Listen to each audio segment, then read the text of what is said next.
As the conference gets rolling, we have a lot of business to do. Giving people free rides. Very nice, very exciting, interesting. And then there is the press, the press, the press. And even our own press conference. So that was the time when I started thinking, what can I, as a little person, do to stop global warming? For example, to show the solutions. That's why we took a ride down to a local school, to show the children there the Solartaxi. After all, it's gonna be them who will drive it in a couple of years. And they loved it. The solar car is so good and cool! Back to the conference. We met Mrs. Doris Leuthard, the Federal Council of Switzerland. She had no time to drive around with us, and we had no time to wait. We had a very special date. We were invited by the Rainbow Warrior. The crew got some free drives, some free pics, and in return we got a free tour through the ship. Is it a kitchen? No, it's a bridge.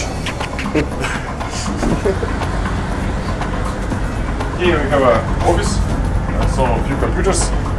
They offered us to stay for a night watch between midnight and 4 AM. Unfortunately, we had to rush off again.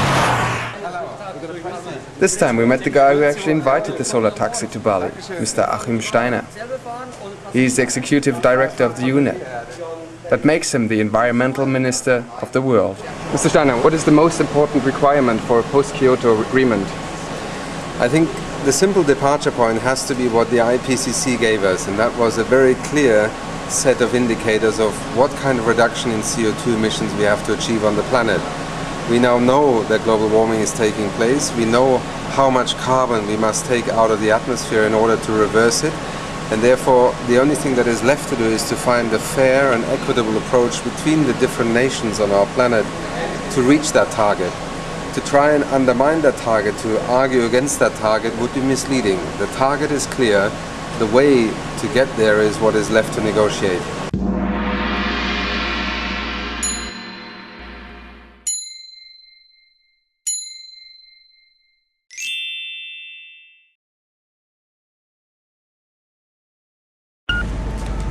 Perfect. Can I put my cigarette away? Oh, just got to do it again. Too late. Fuck.